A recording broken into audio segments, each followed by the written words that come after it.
راپۆرتی گۆڤارێکی جیانی لەبارەی بەهەدەردانی خۆراکی چێشتخانەکانی عێراق گوتەبێژی وەزارەتی پلاندانانی عێراقی هێنایە دەنگ داواکارە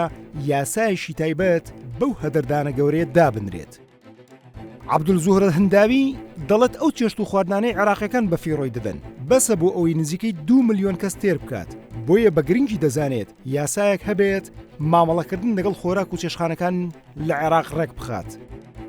زەهراوی لە وتارێکیدا کە ڕۆژنامەی سەباحی نیمچە فەرمی عێراق بڵاوی کردوێتەوە دەنووسێت ئەو راپۆرتەی گۆڤاری سیوێڵدی ئەمریکی بڵاوی کردوێتەوە ئاشکرای کردووە عێراق لە ساڵی 2023 لە ڕیزبەندی ئەو وڵاتانە دێت کە زۆرترین خۆراکی بەفیڕۆداوە بە جۆرێک لە وڵاتانی عەرەبیدا بە پلەی یەکەم و لەسەر ئاستی جیهان پلەی حوتەمی گرتووە.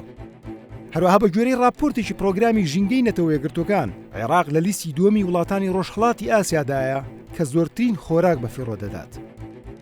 هەنداوی ئاماژە بە ئامارێکی دیکەی فەرمی دەکات و دەنووسێت تاچی عێراقی ساڵانە نزیکەی 120 کیلۆگرام خۆراک بەفیڕۆ دەدات، کۆی ئەو بڕە خۆراکی عێراقیەکان لە ماوەی ساڵێکدا بەفیڕۆی دەدەن دەگاتە 5 ملیۆن و 200 هەزار تۆن خۆراک کە ئەو بڕە بەسە بۆ دابینکردنی پێداویستەکانی زیاتر لە 1 ملیۆن و 750 هەزار کەس کە زیاترە لە کوی دانیشتوانی وڵاتێکی وەکو بەحرین کە ئەو وڵاتەش لەسەر ئاستی وڵاتانی ڕۆژهەڵاتی ئاسیا لە پلەی یەکەمی بەفیڕۆدانی خواردندایە. گوتەبێژەکەی وەزارەتی پلاندانان نووسی ویشێتی فرێدانی ئەو هەموو خۆراکە شوێنەواری دیکەی هەیە کە هیچی لە برسێتی کەمتر نییە، ئەویش پیسبوونی ژینگە و دەردانی کاربۆن و گازە گەرمەکانە. نەتۆ یەکگرتوەکان بە هەندێک داتا ئاماژە بۆ ئەوە دەکات لە شوێنەکانی فرێدان و ڕۆکردنی خۆراک لە جیهاندا ساڵانە زیاتر لە 3 ملیار تۆن گازە گەرمەکان دەردەدرێت.